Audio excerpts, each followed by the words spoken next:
We're making no apologies. That's it, umhlaba mawuhlulwe so that our people can have access to the land. Life is difficult, but you must soldier on. Don't give up. If you are a coward, you don't belong here. Hi guys, welcome to my YouTube channel. Welcome to Simple Politics. So today I want us to talk about the government of provincial unity in KZN. I was listening to a few interviews yesterday and I heard the DA leaders hinting that well, if the government of national unity doesn't work, then the ANC must not think that it's not going to have an impact on the provincial unity. And then I was like, okay, what does that mean? You know, I was trying to figure out, what does that mean? If the DA pulls out of the government of national unity and they pull out of the KZN provincial unity, how does it impact the whole thing? Can MK form government? What are they gonna need? Who are they gonna speak to, right? And then I was looking at the numbers, which is what I want to discuss with you guys, which is very interesting. Then I was looking at the numbers, what seats they have in the provincial legislature in KZN. And then it just got very interesting for me. It got very interesting. And then I sat and I thought to myself, the MK, I'm going to attach the numbers for you guys. But I thought to myself, I wonder if the MK would rather strike a deal with the DA. I normally hear them saying that they will never work with Amabon. But push comes to shove, and obviously the people that would say will never work with the white people are the ones on the ground. But my question is, push comes to shove, would the MK decide to work with the DA? The MK has said the ANC is ANC from Ramaphosa, the ANC is corrupt, they will never work with them. Would the MK choose to work with the ANC? These are the options that they have. I've heard also that the MK doesn't really get along with IFP, right? In KZN. I don't know if they don't get along from the leaders' perspectives, or maybe they don't get along from the ground forces perspective. Now, if the MK had to choose between IFP, ANC, and DA, who would they choose? Now, that is very, very, very interesting. And I want us to look at the numbers, because those people, they don't like them. They don't like any of them. But who are they going to sacrifice themselves on? Now, that's an interesting. So we're going to look at that. Another thing that I quickly want to touch on is China. I'm so proud of China. You know, I'm so proud of China. China is fighting hard. So what happens originally, the USA, Trump, raised the tariffs for China to over 100. I think, I'm not sure 200 and what originally. And then China raised the tariffs of the USA to 84%, right? And then Trump announced something that they're going to have a discussion or negotiations rather with China. This morning, China has just announced that they're raising the tariffs to 125. So we don't know what's going to happen. If Trump is going to raise the tariffs to 250, we don't know. But the consumers are going to suffer. And I want them to suffer, because they all have a mentality that the US is greater than everybody. Everybody has that mentality that the US is unbreakable, it's unbeatable, it's like the best of the best. I want the reality check-in to kick in, that countries can survive without the USA. They can survive without the USA. The USA, even though they think they're Alpha and the Omega, they need China. They need China. So I'm very interested to see how this is going to play out. And China has said that they don't care. They are willing to take this to the end. They are willing to go to the trenches. And I'm like, I wish we had leaders with this backbone. I wish we had such leaders. I wish we had such leaders. Honestly, with such a backbone. In fact, that is I feel like that is the leadership that CIC has. Ukuthi, we don't care. That's what China said. We don't care. We will take it to the trenches. So we're going to look that at the end, and then we're going to play just a mini interview. It's like 1 minute, or when China was asked about the US. The USA had an interviewed China to ask China, but why don't you pull back? And China answered. So I want us to play that because that is very, very interesting. Now, let's get back to the provincial unity saga and drama. Okay, now let's get back to the provincial unity drama. So we've already said, I've got a book in front of me with the numbers. So the allocation of the seats in the legislature, it's 80. The total is 80, right? MK has got 37 seats, right? Which is also 45%, right? Now, if the MK says, okay, we are deciding to work with the EFF and the NFP, right? The total is going to be 49 or 50, sorry. The total is going to be 50%, which is going to be 40 seats. Remember, I said there are 80 seats. There are 80 seats, which makes 100%. So if the MK decides to work with the EFF and the NFP, it's going to be 50% no, meaning that they're going to need one more seat to have majority, right? If the MK decides to work with the IFP, of course they're gonna have more than 50.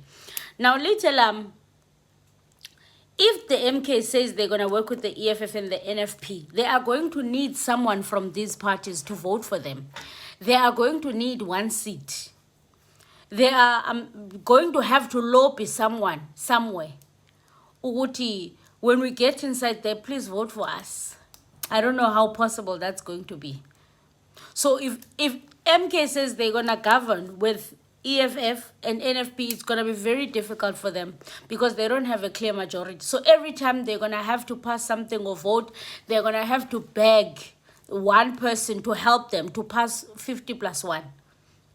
Which Panyaza is doing it in Gauteng. And Panyaza is sitting on, I think, 30-something. But Panyaza has struck a deal before. Panyaza struck a deal with Abo EFF, Abo MK to help them pass the budgets and even though they're not in government. But that comes with a lot of negotiations. Now, EFF only has 2 seats, right? Listen to this. And if MK is going to think, Ubana, EFF has got 2 seats, so because they have 2 seats, we don't have to negotiate much with them. It's not going to work. It's not going to work because EFF is going to come with the terms and conditions as well. So, Liti Elam Kengoku, then if the MK decides to avoid the EFF, because a part of me is like, EFF is going to come with terms. EFF, when they negotiate, they come with terms and conditions. Let's say Floyd is negotiating for them.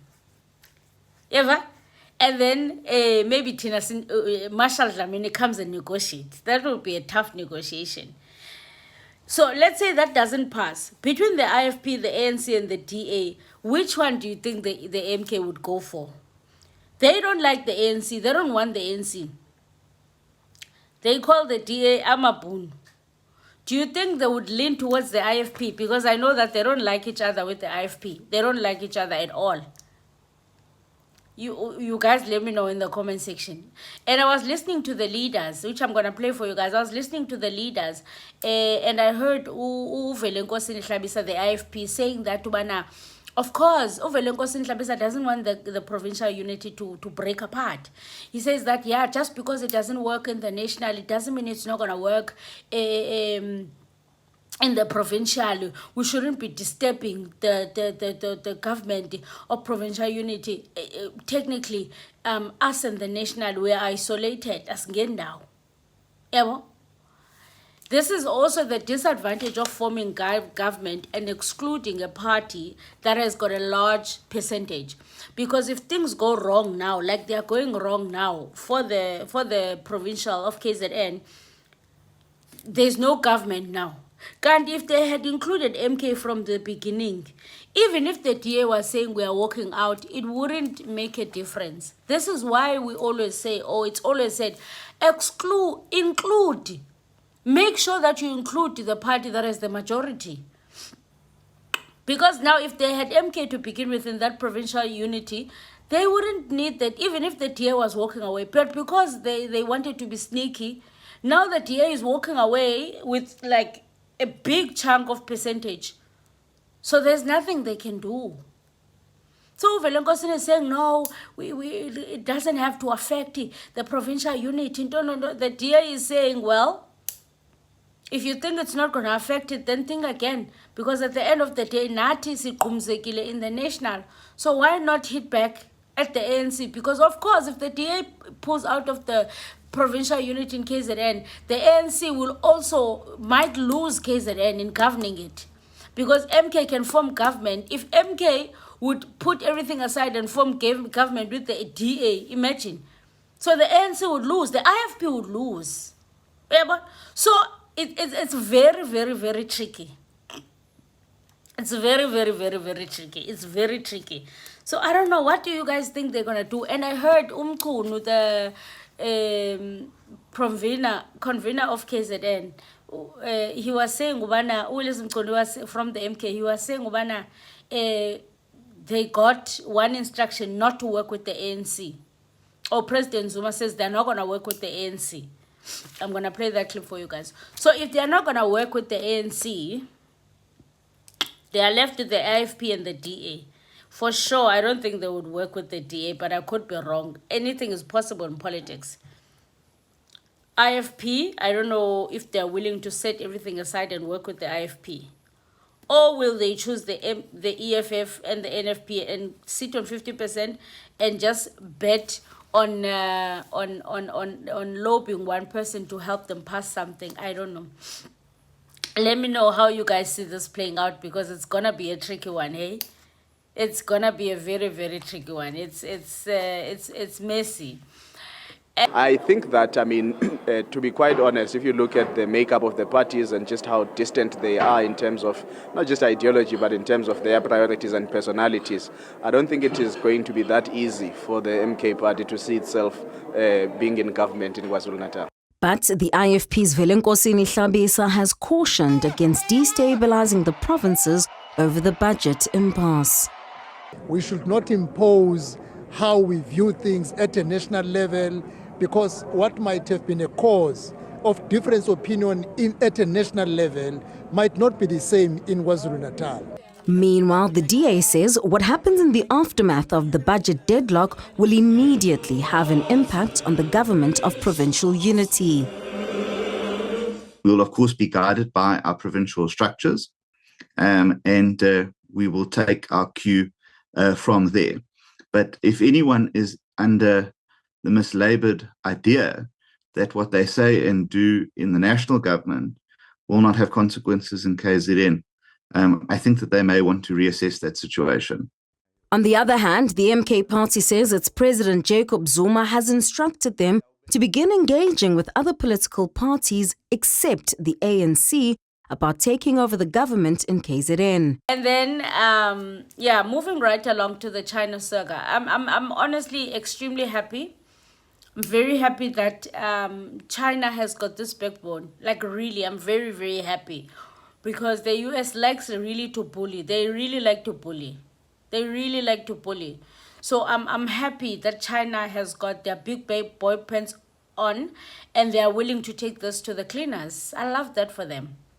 Now let's listen to the interview of China. Problem is that in this scenario, to use your metaphor, the US has the bigger gun, and so China ends up having more to lose from this trade war, doesn't it? You know, it can't sustain the loss of 15% of its export market, i.e. what you export to the US. Not at all. China is fully prepared to fight to the very end because the world is big enough that the United States is not the totality of the market in the world. So if the United States wants to go in that direction of completely shutting itself out of the China market, be my guest. Yeah, and China will lose the US market, which, as I've said, is 15%. We don't You care. can't... We don't care. China has been here for 5,000 years. Most of the time, there was no United States, and we survived. And if the United States wants to bully China, we will deal with the situation without the United States. And we expect to survive for another 104% tariffs on China are not enough. I'm advocating 400%. I do business in China. They don't play by the rules. They've been in the WTO for decades. They have never abided by any of the rules they agreed to when they came in for decades. They cheat, they steal IP. I can't litigate in their courts. They take product, technology, they steal it, they manufacture it, and sell it back here. Never has an administration... 400% tariffs? What would that look like? I want Xi on an airplane to Washington to level the playing field. This is not about tariffs anymore. Nobody has taken on China yet, not the Europeans, no administration for decades. As someone who actually does business there, I've had enough. I speak for millions of Americans who have IP that have been stolen by the Chinese. I have nothing against the Chinese people. They brought great literacy, art, and tech to the world. The government cheats and steals, and finally, an administration, you may not like Trump, you may not like his style or his rhetoric, finally, an administration that puts up and says enough. 400% tariffs tomorrow morning. He'll tell you why. Xi can only stay the supreme leader if people are employed. If we wipe out any business there, because we are still 39% of all consumables on Earth and 25% of the world's GDP, America is the #1 economy on earth with all the cards. We will not have that forever. It's time to squeeze Chinese heads into the wall now. Well, hold on a second, tariffs. Kevin. Well, I hear you, but hold on. If we're talking about people, the average consumer, not necessarily the head honchos of businesses all across the globe, can they withstand the pressure of that sort of tax on the goods? It's short-lived. There will be but what's your timeline compared to, you don't know the average American's timeline, what they can actually survive. There's people right now who can't survive 400% tomorrow morning, cheese on an airplane to Washington to cut a deal. Anyway, guys, that is all I had for you guys. Let me know what you think, because Sana, hey, there's a lot of uncertainty. Like, honestly, there's just a lot of uncertainty. Let me know what you guys think. If you don't know who I am, my name is Zizi Polupelwana, and happy Friday, guys. Enjoy your weekend and be safe. Please subscribe to this channel. Remember, our goal is to get to 30,000 subscribers, and I can't do it. We can't do it without you guys. We need you to subscribe. If you are a regular in this channel, please subscribe. It is free of charge. And I'll see you guys on the next episode. Aluta continua. Guys, also, please, if you are able to, please do support the channel. I'm talking to the CEOs. I'm talking to the business people that tune in this channel. Support this channel, please. The details of how you can support the channel, I'm going to pin them in the comments. Support the channel, please, guys. And if you are a regular person like me, you're like, Zizi, I don't have money. Don't worry. I also don't have, so don't stress. But I'm talking to the people that have, the business people. Please support the channel. Support this channel. Thank you very much. Anyway, I'll see you guys on the next one. Aluta continua.